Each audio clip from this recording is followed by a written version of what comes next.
நான் கேட்கிறேன், இங்க கட்சியெல்லாம் போராடினாங்கல்ல, நீட்டை ஒழிப்போம். எங்க அவங்கலாம்? அரசு ஊழியர்கள் அனைவருக்கும் சம்பளம் கொடுக்கணுமா இல்லையா? யார் கொடுப்பா? அங்க நிதியே இல்லை, எப்படி கொடுப்பது? இன்றைக்கு உண்மையிலே நான் அதை பொறுப்பேற்றுக்கிறேன். எங்கள் தலைவர் தமிழ்நாட்டின் முதலமைச்சர் பேரே சமஸ்கிருத பேர் தான். ஒகேனக்கல் கன்னட மொழி. ஆமா, அதுக்கு உண்மையான பேர் புகைநீர் கல்வி. தமிழ்ல தமிழர்கள் 4 இனங்களாக பிரிந்து போய் கிடக்கிறார்கள். அது தெலுங்கு, மலையாளம், கன்னடம் என்று பிரிந்து கிடக்கிறது. அவருக்கு சில இடங்களில் சின்ன சர்க்கிள்கள் இருக்கு. ஏன் ஸ்டாலினுக்கு இல்லையா? எனக்கு வர்றதான் நான் பேச முடியும், உனக்காக நான் மாற்ற முடியாது. தமிழ், ஆங்கிலம், சமஸ்கிருதம் 3 மொழியையும் சேர்த்து பேசக்கூடியவர்கள் இன்னொரு இனமாக மறிவி விடுவார்கள். இந்து அறநிலைத்துறை அது இந்துங்கிறதை மாற்றணும்னு நான் சொல்றேன். தலைவர் உத்தரவிட்டு இருக்கிறது என்றால் ஒரு நேர்மையான ஆட்சி தமிழ்நாட்டில் நடைபெறுவதற்கு இதை விட வேறு என்ன சான்றாக இருக்கு? அதுக்கு முன்னாடி எல்லாத்தையும் ஸ்ரீ போட்டுட்டான், அருள்மிகுன்னு போடுறது. இதுதான் சமஸ்கிருத திணிப்புன்னு நான் சொல்றேன். ஒரு விமர்சனம் வைக்கிறாங்க எதிர்கட்சிக்காரங்க. இப்போ ஆல்ரெடி தமிழ்நாடு வந்துட்டு மாசம் 88 கோடி வட்டி கட்டிட்டு இருக்காங்க. இந்த குறுகிய காலகட்டத்துல நீங்க எதுக்கு 20 கோடி கடன் வாங்குனீங்க? இந்த குறுகிய நீங்க வந்துட்டு ஆட்சிக்கு நீங்க சொன்ன மாதிரி 93 நாட்கள் ஆகுது. இந்த குறுகிய காலகட்டத்துல நீங்க எதுக்கு 20 கோடி கடன் வாங்குனீங்க? ஆல்ரெடி நம்ம மேல 10 கோடிக்கு மேல கடன் இருக்கு. அதையே அடைக்க முடியாம நம்ம திணறிட்டு இருக்கோம். இப்ப இந்த கடன் உங்களுக்கு தேவையான்ற மாதிரி ஒரு கேள்வி கேட்கிறாங்களே. நல்ல சரி, 20,000 கோடி கடன் வாங்கியது, 16,000 கோடி அரசு கசானில் சேர்க்கப்பட்டிருக்கிறது. நல்லா கவனிக்கணும். 90 நாட்கள் நாங்க வாங்கினது எவ்வளவு? 20,000 கோடி. இந்த 4,000 கோடி தான் பேலன்ஸ். இன்னைக்கு கிட்டத்தட்ட ஒரு 1000 கோடி வந்திருக்கும். இன்னைக்கு நேற்று பேசிக் கொண்டிருக்கிற நேரத்துல ஒரு 1000 கோடி வந்திருக்கும். நான் என்ன கேட்கிறேன்னா, எவ்வளவு வருமானம் வருகிறது, எவ்வளவு அரசு கசானாவை நிரப்புகிறது என்பதை கால கணக்கிட்டு நீங்கள் நிதியை துடைத்து வைத்து விட்டு போனதால் அரசு ஊழியர்கள் அனைவருக்கும் சம்பளம் கொடுக்கணுமா இல்லையா? யார் கொடுப்பா? அங்க நிதியே இல்லை, எப்படி கொடுப்பது? அப்ப ஒரு 20,000 கோடி வாங்கி ஒரு 3 மாசம் 4 மாசம் நம்ம ஓட்டிட்டோம்னு சொன்னா இந்த அரசு கசானாவில் நிதிகள் சேர்ந்து விடும். அதற்கு பிறகு நாம் அதை முன்னெடுத்து செல்லலாம். அந்த நிதி எடுத்து எல்லா துறை அரசு ஊழியர்களுக்கும் வழங்கி ஒரு சரியான கட்டமைப்பை கொண்டு வர முடியும் என்பதில் எங்களுடைய நிதித்துறை அமைச்சர் ரொம்ப துரிதமாக ஒவ்வொரு விஷயத்தையும் துல்லியமா பதிவு செஞ்சு பண்ணிட்டு இருக்காங்க. நேற்று ஒரு விஷயம் நான் சொல்றேன். தமிழ்தாய் வாழ்த்தை பற்றி நேற்று பேசினார். அதன் மீது ஒரு விவாதமே நடைபெற்றது. இன்னும் நம்மளுடைய பள்ளி கல்வித்துறை அமைச்சர் ஒவ்வொரு சொல்லாடலுக்கும் விளக்கம் அளித்தார். நீராறும் கடல் உடுத்த நிலமடந்தை எழில் ஒழுகும். நீங்க எதுகை மோனையோடு உருவத்தொடர் எழுதுகிற போது அப்படித்தான் மரபு கவிதைகள் எழுதுவார்கள். இது புது கவிதை அல்ல. சீராரும் வதனம் என திகழ்வரத கண்டம். இது ஒரு சீராரும் வதனம் என்றால் முகம் சொன்னார். நான் இந்த நேரத்தில் ஒன்றை சொல்ல கடமைப்பட்டிருக்கிறேன். இருமொழி கொள்கை என்பது 2000 ஆண்டுகளாய் இருக்கிறது. அது தமிழும் சமஸ்கிருதமும். அப்படி சமஸ்கிருதம் புகுந்த காரணத்தால் தான் தமிழர்கள் 4 இனங்களாக பிரிந்து போய் கிடக்கிறார்கள். அது தெலுங்கு, மலையாளம், கன்னடம் என்று பிரிந்து கிடக்கிறது. ஆக இதுவரை சமஸ்கிருதத்தை பற்றி நாம் பேசுவதே கிடையாது. ஆனால் இருமொழி கொள்கை என்றால் தமிழும் ஆங்கிலமும் என்கிறார்கள். மும்மொழி கொள்கை என்றால் தமிழ், ஆங்கிலம், இந்தி என்கிறார்கள். அப்ப சமஸ்கிருதத்தை மறந்தே போகிறோம். இன்றைக்கு உண்மையிலே நான் அதை பொறுப்பேற்றுக்கிறேன். எங்கள் தலைவர் தமிழ்நாட்டின் முதலமைச்சர் பேரே சமஸ்கிருத பேர் தான். எங்களுடைய கல்வித்துறை அமைச்சர் பேரே சமஸ்கிருத பெயர் தான்.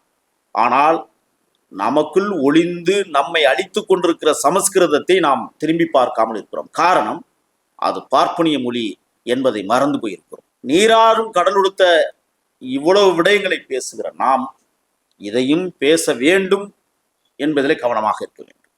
இதை நான் அரசுக்கோ அல்லது என்னோட முதலமைச்சருக்கோ எடுத்துக்காட்டவில்லை. நிலைமை இப்படி இருக்கிறது.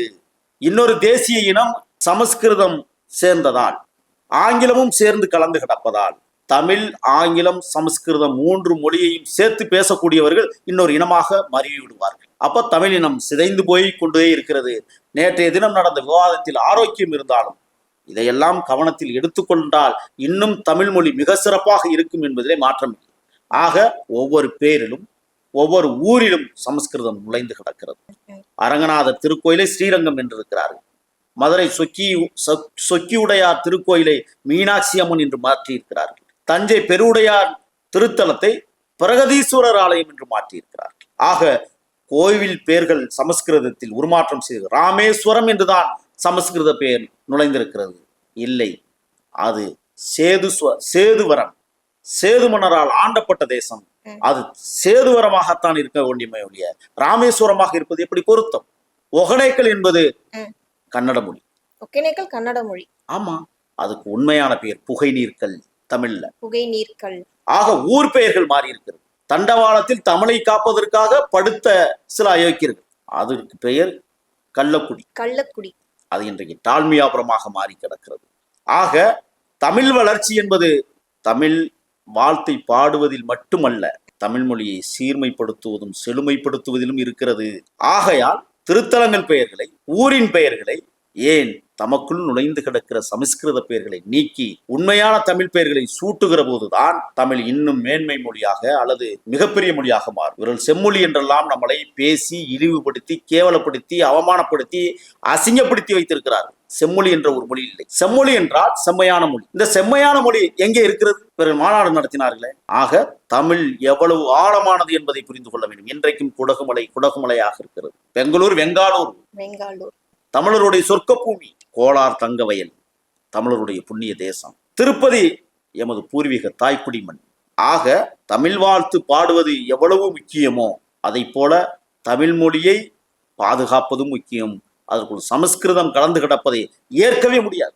எல்லா வகையிலும் தமிழ் சொற்கள் இருக்கு. கைபேசி என்பதை எவராது கண்டுபிடித்தார்களா 20 ஆண்டுகளுக்கு முன்பு? ஆனால் அதற்கு தமிழில் கைபேசி என்று பெயர் இருக்கிறது. வளைந்து நெளிந்து மடிந்து ஒளிந்து கொடுக்கிற மொழியாக தமிழ் சிறப்புற விளங்குகிறது. ஆக நேற்றைய நடைபெற்ற விவாதத்தில் தமிழ் மொழி சிறப்புக்குரியதை எடுத்து கூறினாலும் இன்றைக்கு YMCA மைதானத்தில் தமிழ் மொழியினுடைய இந்த தமிழ் வாழ்த்து 2ஆம் இடத்திலே பெற்றிருக்கிறது. முதல் பாடலாக அவர்கள் பாடியிருக்கிறார்கள் வேறொரு பாடலை. இவ்வளவு சிறப்பு திட்டத்தை கொண்டு வந்தாலும் தமிழுக்கு முக்கியத்துவம் இல்லை என்று தனியார் நிறுவனங்கள் கருதுகிற போது அந்த நிறுவனங்கள் கண்காணிக்கப்பட வேண்டும் என்று நான் சொல்றேன். ஆக தமிழ் மொழி எந்த தகுதியில் இருக்க வேண்டும் என்பதை தமிழர்கள் தான் நாம் முடிவு பண்ண வேண்டும். நான் பலமுறை சொல்லிட்டேன். கர்நாடகத்தில் அவருடைய வாகனங்களில் கன்னட மொழியில் எழுதுகிறார்கள். ஆனால் தமிழ்நாட்டில் ஆங்கிலத்தில் எழுதுகிறோம். எது செம்மொழி? தமிழ்நாட்டில் என்றைக்கு மரபு தமிழில் எழுத இருக்கிறார்கள். அனைத்து வாகனங்களிலும் மரபு தமிழை கொண்டு வருவதற்கு சாத்தியக்கூறுகள் என்ன? இதையெல்லாம் சீராய்வு செய்ய வேண்டிய இடத்தில் தமிழர்கள், தமிழக சட்டப்பேரவை, தமிழக முதல்வர், நம்முடைய அமைச்சர் ராஜ்மோகன் போன்றவர்கள் முன்னெடுத்து செல்ல வேண்டும். ஆகையால் தமிழ்தாய் வாழ்த்து எல்லா இடத்திலும் முதல் இடமாக இருந்தாலும் தமிழ் மொழிக்கும் முதலிடம் தேவைப்படுகிறது. வணிக வளாகங்கள், வணிக நிறுவனங்கள் அனைத்தும் தமிழ்மயமாக்கப்பட வேண்டும் தமிழ்நாட்டில். இல்லை என்றால் இன்னொரு புதிய இனம் உருவாக காத்திருக்கிறது என்பதை இந்த நேரத்தில் நான் பதிவு செய்கிறேன். சார், இதுக்கிடையில பாத்தீங்கன்னா நேற்று சட்டசபையில நம்ம நிதி அமைச்சர் இருக்காரு இல்லையா, மரிய வில்சன், அவர் கொஞ்சம் ரொம்ப கோபமா பேசினாரு. இதுக்கு முன்னாடி எங்க ஆட்சியை இப்பதான் வந்திருக்கோம், எங்களை நீங்க உருவ கேலி பண்ணிட்டு இருந்தீங்க, போட்டிருக்க அந்த ட்ரெஸ்ஸை பத்தி நீங்க கேலி பண்ணீங்க, இப்ப நான் பேசுற தமிழை கூட நீங்க கேலி பண்றீங்களான்ற மாதிரி ரொம்ப கோபமா பேசினாரு. அதாவது என்னன்னா, பொறுத்து கொள்ள முடியவில்லை. ஏன் பிடிஆர் பழனிவேல் தியாகராஜன் பட்ஜெட் வாசிக்கும் போது எவ்வளவு பிழைகளை நான் பார்த்திருக்கிறோம் என்பதை உடனடியாக அண்ணன் ஆதவர்ஷன் அவர்கள் எழுந்து பேசினாங்க. அதுக்கு ஏவா வேலு போன்றவர்கள்லாம் இல்ல, அது மாவட்ட வாரியாக கூட தமிழ் மருவி கிடக்கிறது என்றெல்லாம் பேசினார்கள். இது எல்லாம் சரிதான். எல்லா மாவட்டத்திலும் சமஸ்கிருதமும் ஆங்கிலமும் கலந்து கிடக்கிறது. அதை பற்றி யாரும் பேசவில்லை, எதிர்கட்சிகளும் பேசவில்லை. இருந்தாலும் மரியாதைக்குரிய அமைச்சர் மரிய வில்சன் அவர்கள், அவர் ஆங்கில புலமை பெற்றவர், ஆங்கிலத்திலே படித்து வந்தவர். அவருக்கு சில இடங்களில் சின்ன சர்க்கிள்கள் உண்டு. ஏன் ஸ்டாலினுக்கு இல்லையா? தமிழ்தான் எனது மூச்சு என்று பேசுகிற ஸ்டாலினுக்கு எத்தனை முறை தடுமாறி கிடக்கிறார். அதையெல்லாம் அவர்கள் பேச மாட்டார்கள். ஆனா நேற்று அவரை குறிவைப்பதற்கான காரணம், ஒரு மிகச்சிறந்த பட்ஜெட்டை இந்த தமிழ்நாட்டில் உருவாக்கி வைத்து விட்டானே, மக்களின் பட்ஜெட்டாக மாறி கிடக்கிறதே, பதில் சொல்ல முடியாமல் திணறி கிடக்கிறோமே, ஆகையால் தனிநபர் தாக்குதலை தொடுப்போம் என்கிற முறையில் திமுக கும்பல்கள் இன்றைக்கு தனிநபர் தாக்குதலை தொடுத்திருக்கிறார்கள். அதெல்லாம் ஈஸியா எதிர்கொண்டு அடிச்சு நொறுக்கிட்டு போயிட்டாங்க அமைச்சர்களே. அவர் சொல்றாரு, அப்படிதான் பேசுவேன்ட்டார். என்ன பதில் இருக்கு? எனக்கு வர்றதான் நான் பேச முடியும், உனக்காக நான் மாற்ற முடியாதுன்ட்டார். இதுதான் தாவேக்காவுடைய தனி சிறப்பு என்பதையும் நான் சொல்றேன். இதுக்குள்ள இப்போ நம்ம தாவேக்கா ஆட்சியில அறநிலைத்துறை அமைச்சர் யாருன்னு யாரு கேட்டாலும் ரமேஷ் அமைச்சர் ரமேஷ்னு நம்ம எல்லாருமே சொல்லிடுவோம். சாமி அமைச்சரா, கோவில் அமைச்சர், எதிர்கட்சியை சார்ந்த ஒரு அமைச்சர் திணறாரு. பன்னீர்செல்வம் தான் அதை பேசுறாரு. ஒரு நாட்டினுடைய முன்னாள் அமைச்சர், நீண்ட கால அரசியல் இருக்கிறவரு, சாமி துறை அமைச்சர்னு பேசுறாரு. ஒருவேளை அவர் சாமி துறை பழைய அமைச்சர் பேர் வந்துருச்சா என்னன்னு தெரியல எனக்கு. என்ன நான் இந்து சமய அறநிலையை பேர் மாத்தணும்னு நான் சொல்றேன். ஏன் சார்? அது எல்லாருக்கும் இந்துக்கள் என்பது இல்லவே இல்லை. இந்து அறநிலைத்துறை அமைச்சர்ன்றது அதை மாத்த இந்து அறநிலைத்துறை அது இந்துங்கிறதே மாத்தணும்னு நான் சொல்றேன். தமிழ் அறநிலையத்துறை அமைச்சர். இது தமிழர்களுக்கான திருத்தலங்கள், தமிழர்கள் வழங்கிய பூர்வீக தெய்வங்கள், எல்லை நடுகள் திட்டங்கள், காளியாத்தாலும் மாரியாத்தாலும் கருப்பனும் சின்ன கருப்பனும் சோலையும் மாராகி தமிழர்களுடைய தெய்வம். அதுக்கு முன்னாடி எல்லாத்தையும் ஸ்ரீ போட்டுட்டான், அருள்மிகுன்னு போடுறது. இதுதான் சமஸ்கிருத திணிப்புன்னு நான் சொல்றேன். ஆகையால் இந்து சமயம் என்கிற, நான் தொடர்ந்து இதை சொல்லிக்கிட்டே இருக்கேன், இந்து சமய அறநிலைத்துறை என்பதல்ல, தமிழர் சமய அறநிலைத்துறை என்று என்றைக்கு பெயர் மாற்றம் வருகிறதோ அப்பதான் தமிழ் இன்னும் ஒரு படி மேல போகும், தமிழர்கள் ஒருபடி மேல போய் நிற்க முடியும். நாம் இந்துக்களே அல்ல, இந்துக்களாக ஆக்கி வைத்திருக்கிறார்கள். இதுதான் வரலாறு. நாம் தமிழர்கள், நாம் வணங்கிய முதல் தெய்வம் சூரியன். அதற்காகத்தான் இன்னைக்கு சங்கராந்தி போன்ற பொங்கல் நாம் கொண்டாடி கொண்டிருக்கோம். சூரியனுக்காக படைக்கப்படுகிற பொங்கலை கொண்டாடி கொண்டிருக்கோம். இதையெல்லாம் தமிழர்கள் உணர வேண்டும். அல்லது தமிழருக்கு ஆட்சி, தமிழர்களுடைய ஆட்சி நடைபெற்றுக் கொண்டிருக்கிற தன்மான தலைவர் விஜய் இதையெல்லாம் மாற்ற வேண்டும் என்பது அவருடைய தம்பியாக இருந்து நான் பேசுறேன். மாற்றுவாங்க, நம்ம எடுத்து சொல்றோம், நிச்சயமாக நடக்கும். சார், கடைசியாக ஒரு கேள்வி. இதுக்கு இப்ப நடந்துட்டு இருக்க இந்த சட்டசபை கூட்டமும் இப்போ மக்களிடையே எந்த அளவுக்கு ஒரு விழிப்புணர்வு வந்திருக்கு? இதுக்கு முன்னாடி நடந்தப்ப மக்கள் கிட்ட எந்த அளவுக்கு ஒரு விழிப்புணர்வு இருந்துச்சு? அதாவது கடந்த ஆட்சியாளர்களுடைய காலகட்டங்களில் மக்களுக்கு சட்டசபைனா என்னன்னு தெரியாது. யாராரு மூஞ்சி குத்து வாங்குறான், யாராரு உத வாங்குறான், யாராவது வேட்டி விட்டுக்கிறான், யாராவது சேலை விடுகிறான்னு தெரியாது. ஆனால் இன்றைக்கு லைவ் மக்கள், கோடிக்கணக்கான மக்கள் பார்த்து கொண்டிருக்காங்க. நான் பேசுவதை கூட கேட்க மாட்டாங்க. நீங்க இது சாயங்காலமாத்துக்கு மேல போட்டா தான் ஓடும். இப்போலாம் போட்டீங்கன்னா இது கடந்துட்டு போன தள்ளி விட்டுட்டு சட்டசபை சட்டசபையில் என்ன நடக்கிறது, யாரெல்லாம் மூஞ்சி குத்து வாங்குறது, யாரெல்லாம் உதைவிட்டு நிற்கிறது என்பதை துல்லியமாக. ஏன் தெரியுமா திமுக வெளிநடப்பு செய்யல? என்ன கேள்வி கேட்டாலும் நீ ஓடுற அப்படின்னு மக்கள் பேசி விடுவார்கள். நான் உன்னை அனுப்பியிருக்கிறேன், போய் வேலை செய்யும் என்பதற்காகவே இன்றைக்கு திமுக வெளிநடப்பு செய்யாமல் ஏதாவது ஒரு காரணம் காட்டி வெளிநடப்பு செய்வாங்க. தெரியுமா உங்களுக்கு? அது சரியில்லை, இது சரியில்லை. இன்னைக்கு ஒன்றும் இல்லை, ஒரு சட்டமன்ற உறுப்பினர் இன்னைக்கு பேசுறாங்க, தாவேக்காவுடைய முதலாக நான் பேசுகிறேன் கன்னிப்பு அப்படின்னு சொல்றாரு. அந்த பேச்சுக்குள்ள சில சாராம்சங்கள் இப்போ சபாநாயகர் நீக்கி விடுகிறார். ஆனால் திமுக அங்கிட்டு இருந்து கத்துறாங்க, எல்லாம் கத்துறாங்க. நான் என்ன சொல்றேன்னா, கத்துற அளவுக்கு என்ன இருக்கு, சண்டை போடுற அளவுக்கு என்ன இருக்கு? அவர் பேசுகிறார். சில நலத்திட்டங்கள் கடந்த கால ஆட்சியில நடைமுறைப்படுத்தப்படவில்லை, பட்டாவே வழங்கவில்லை, 40 ஆண்டு காலமாக மக்கள் வாழ்கிறார்கள் அப்படின்னு பேசுறாரு. ஏன் பட்டா கொடுக்கலைன்னு கேட்டா உடனடியாக அது உடனடியாக எந்திரிச்சு கமலி மரியாதைக்குரிய அமைச்சர் அவர்கள் பேசினாங்க. என் கையிலும் பட்டாக்கள் கொடுக்கப்பட்டிருக்கிற இடங்கள் இல்லை, அந்த மனுக்கள் என் அறையிலே வைத்திருக்கிறேன் என்று சொல்கிறார். ஆக கடந்த கால ஆட்சியில் திமுக பட்டாக்களை கொடுத்திருக்கிறது இடங்கள் இல்லை, வாக்குகளை வாங்க வேண்டும் என்கிற நோக்கத்திற்காகவே இப்படி மக்களை ஏமாற்றி வைத்திருக்கிறார். இதைத்தான் இன்னைக்கு எங்க உறுப்பினர் எந்திரிச்சு சூலூர் தொகுதியினுடைய சட்டமன்ற உறுப்பினர் எழுப்பினாங்க.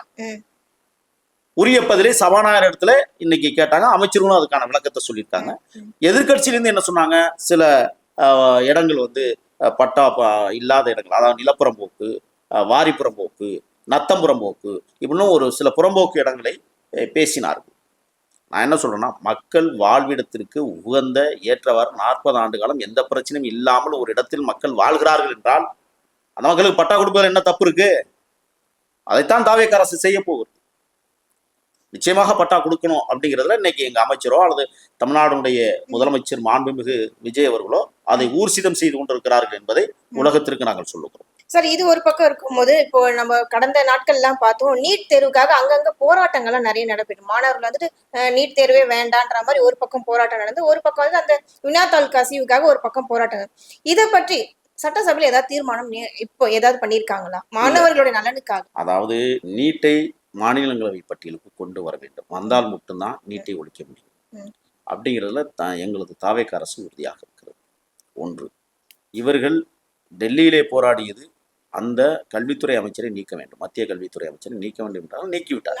அவர்கள் போராட்டத்தை முடித்துக் கொண்டார்கள். நான் என்ன கேட்கிறேன்னா, இங்க நீட்டே வேண்டாம்னு சொன்னாங்கல்ல, போராடினாங்கல்ல, ஏன் போராட்டத்தை நீட்டிக்கலாம்? ஏன் முடிச்சுக்கிட்டீங்க? அங்க முடிச்சதுனால நீங்க இங்க முடிச்சுக்கிட்டீங்களா? இல்லையே, இப்போ குறிப்பிட்ட ஒரு இடத்துல தொடர்ந்து பட்டினி போராட்டம் நடந்துகிட்டு இருக்கு. அவர்கள் சமூக ஆர்வலர்கள், எந்த கட்சியும் சாராதவர்கள், நடுநிலையோடு. இன்னும் சொல்ல போனால் புளியந்தோப்பு மோகன் தலைமையில் அந்த உண்ணாவிரதம் நடைபெற்றுக் கொண்டிருக்கிறது.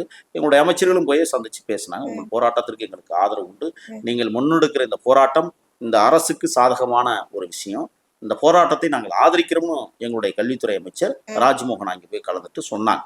ஆக இன்னும் அந்த போராட்டம் நீடிக்கிறதுனால யாரை எதிர்த்து நீடிக்கிற அந்த போராட்டம் நடக்குது?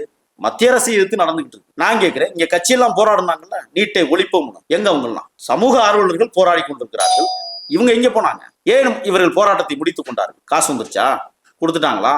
இல்ல எதிர்கால பாஜக கூட்டணி அமையறதுனால நிப்பாட்டப்பட்டிருக்கா? ஆக நீட் போராட்டம் என்பது நின்று விடவில்லை. சமூக ஆர்வலர்கள் முன்னெடுத்து செல்கிறார்கள், அதற்கு தமிழ்நாடு அரசு உறுதுணையாக. ஆனால் நீட்டை ஒழிப்போம் என்பதுதான் இறுதி இலக்கு. அது மாநிலங்களவை பட்டியலுக்கு மாற்றினால் மட்டுமே சாத்தியம். சார், இது ஒரு பக்கம் இருக்கு. தமிழ்நாட்டுல ஏகப்பட்ட சட்டம் ஒழுங்கு பிரச்சனைகள் இருக்கு. இப்ப இந்த சட்டம் ஒழுங்கு வந்துட்டு முதல்வருடைய கைகள்ல தான் இருக்கு. நம்ம எல்லாம் காவல்துறை அவருடைய கைகள்ல இருக்குன்னு பாக்குறோம். கடந்த நாட்கள்ல ஒரு விஷயம் நம்ம கண்கூடா பார்த்தோம். முன்னாள் துணை முதல்வர் உதயநிதி ஸ்டாலின் வந்து தஞ்சாவூர்ல ஒரு வார்த்தையை சொல்லிட்டாருன்றதுக்காக அவரை அரெஸ்ட் பண்ணி ஒரு நாள் ஃபுல்லா அலக்கழிச்சு அவரை நாங்களும் இருக்கோம், எங்களாலையும் பண்ண முடியுன்ற மாதிரி தாவேகா தன்னோட பவரை காட்டி இருக்கு அப்படின்னு ஒரு குற்றச்சாட்டு இருக்கு. இது எப்படி பாக்குறீங்க? 9 நாட்களாக போராடிய துப்புரவு பணியாளர்களை அடிச்சு இழுத்து கையை உடைச்சி காலை உடைச்சி கொண்டு போய் பட்னியா முடக்கினீங்கள, அப்படியே செஞ்சோம் நாங்க. அந்த மாதிரி செஞ்சிருக்கிறோமா சொல்லுங்க?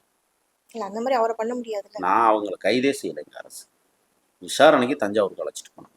கைது பண்ணோமா? இல்லை நீதிமன்றத்துக்கு அழைச்சிட்டு போனோமா? ஏன் அப்படி பேசினீர்கள்? நீங்கள் பேசியது குற்றம். நான் கேட்கிறேன், பெண்களை இழிவாக பேசணும் நீங்க பாத்துட்டு இருக்கீங்களா? அவர் வந்து நான் அது மாதிரி சொல்லவே இல்லை, நீங்க தான் கட் காப்பி ஃபேஸ் பண்ணிட்டீங்கன்னு சொல்றாரு அவரு. காவிரில தண்ணீர் வரும், கரெக்ட், எல்லாருமே பார்த்துட்டு தான் இருந்தாங்க. அதுக்கு அவர் ஒரு விளக்கம் கொடுக்குறாரு. நான் அந்த மாதிரி தவறான எண்ணத்தோட பேசல, தாவேகா வந்து அதுல வந்து கட் காப்பி பேஸ்ட் பண்ணிட்டாங்கன்னு உங்களை தானே குற்றம் சொல்லிட்டு இருக்காரு. அப்புறம் ஏன் திருப்பி நான் காவிரியை பத்தி சொன்னேன்னு ஒரு வார்த்தை விடுறாரு? எதுக்கு அந்த வார்த்தை விடணும்? அப்போ உன் மனசுக்குள்ளே குறு உறுத்ததுனால அந்த வார்த்தையை விட்டீங்க. பேசியது உண்மை, ஊடகங்கள்ல இன்னைக்கு இருக்கு. கைது செய்திருக்கணும், விசாரணை செஞ்சிருக்க கூடாது. ஆனால் இருந்தால் உங்கள் அரசை போல எங்கள் அரசு. நான் ஒன்று சொல்றேன், இன்னைக்கும் திமுகவுடைய நீட்சி தொடர்கிறது. எடுத்துக்காட்டு நான் ஒன்று சொல்றேன். சென்னை மாநகர கமிஷனர் அருண் கிட்டத்தட்ட 30 கோடிக்கு மேல் சொத்து சேர்த்திருக்கிறார் என்கிற குற்றச்சாட்டு. ஆம்ஸ்டாங் படுகொலையில், கருப்பர் நகரத்தின் தங்கத்தலைவன் படுகொலையில் கைமாறிய பணங்கள் பல கோடி ரூபாய் என்று இப்பொழுது செய்திகள் வருகிறது. ஒரு இன்ஸ்பெக்டர் ஒருத்தன் அயோக்கிய பெயர் கைது செய்யப்பட்டிருக்காங்க. 40 லட்சம் வாங்கியிருக்கான், உன்னை கேஸ்ல சேர்த்துருவேன். இந்த மாதிரி எத்தனை வழக்கு, எத்தனை பேரை மிரட்டி பண்ணியிருப்பான். இந்த கேஸுக்கு மட்டும் இல்லை, எத்தனையோ கேஸுகள், எத்தனையோ காவல்துறை அதிகாரிகள் ஈடுபட்டிருப்பாங்களா இல்லையா? இது எல்லாம் விசாரணைக்கு கொண்டு வரணும்னு நாங்கள் நினைக்கிறோம். அப்போ ஒரு நேர்மையான அரசா இருந்தா தான் இது நேர்மையான விசாரணைக்கு போக முடியும். இன்னைக்கு அருண் விசாரணை வளையத்திற்குள் கொண்டு வரப்பட்டிருக்கிறார். எப்படி உனக்கு இவ்வளவு பெரிய சொத்து வந்தது? எங்கிருந்து சம்பாதிச்ச? கிழக்கு கடற்கரை சாலையில் இத்தனை ஏக்கர் நிலம் உனக்கு எப்படி வந்தது என்றெல்லாம் அலசி ஆராயக்கூடிய இலையில இன்னைக்கு அவர் மேல விசாரணைக்கு தமிழ்நாடு அரசு உத்தரவிட்டிருக்கிறது, எங்கள் தலைவர் உத்தரவிட்டிருக்கிறது என்றால் ஒரு நேர்மையான ஆட்சி தமிழ்நாட்டில் நடைபெறுவதற்கு இதைவிட வேற என்ன சான்றாக இருக்க முடியும்? புகாரி மட்டும் இல்ல, அதற்கு கீழே இருக்கிற 2-3 பேர் கைது செய்யப்பட்டிருக்கிறார்கள். ஆக ஆம்ஸ்டாங் கொலை வழக்கில் மறைந்திருக்கிற புதிர்கள் இன்றைக்கு சிபிஐ விசாரணையின் மூலமாக தெரிய வந்தாலும் தமிழ்நாடு அரசு இன்னொரு விசாரணை, சிபிசிஐடி விசாரணைக்கு உத்தரவிடும். அது அண்ணன் ஆம்ஸ்டாங் படுகொலைக்கு பின்னால் கைமாறிய பணங்கள் எவ்வளவு, காவல்துறை அதிகாரிகளுடைய நடவடிக்கை எப்படி இருந்தது, எதை மூடி மறைத்தார்கள், ஏன் திருவேங்கடத்தை என்கவுண்டர் செய்தார்கள், சிசிங் ராஜாவை ஏன் என்கவுண்டர் செய்தார்கள், காக்காத்தோப்பு பாலாஜியை ஏன் என்கவுண்டர் செய்தார்கள், இதுக்கெல்லாம் ஒரு தொடர்பு இருக்கிறது. அது மட்டுமல்ல, இன்றைக்கும் முதல் குற்றவாளியாக இருக்கிற அந்த வழக்கினுடைய மிக முக்கிய 2 நபர்களை கைது செய்யாதனுடைய பின்னணி என்ன? அவர்களுக்கு காவல்துறை கைபேசியின் வழியாக அறிவுரை சொன்னதாகவும் அவர்கள் எங்கே தங்க வேண்டும் என்பதையும் இந்த புகாரி போன்ற காவல்துறை அதிகாரிகள் தான் உத்தரவிட்டிருக்கிறார்கள். அதையெல்லாம் வெளிச்சத்திற்கு கொண்டு வர வேலையை இன்றைக்கு தமிழ்நாடு அரசு செய்து கொண்டிருக்கிறது. ஒன்னே ஒன்று சொல்றேன், சம்போ செந்திலும் மொட்டை கிருஷ்ணனும் நிச்சயமாக புகாரியிடம் விசாரித்தால் வெளிச்சத்துக்கு வரும், அல்லது அருணிடம் விசாரிச்சாலே தெரியும். இதெல்லாம் விசாரிக்கிற ஒரு ஆட்சியாகத்தான் தமிழக வெற்றி கழக ஆட்சி தொடர்கிறது. ஆம்ஸ்டாங் படுகொலையில ஒரு தீர்க்கமான முடிவை தமிழக வெற்றி கழக அரசு முன்னெடுத்து செல்கிறது என்பதை நான் இந்த நேரத்தில் சொல்றேன். ரொம்ப நன்றி சார். ரொம்ப அழகா மக்களுக்கு புரியுற மாதிரி ஒரே வரியில ரொம்ப அழகா சொன்னீங்க. தொடர்ந்து பேசுவோம். நன்றி, வணக்கம். நன்றி.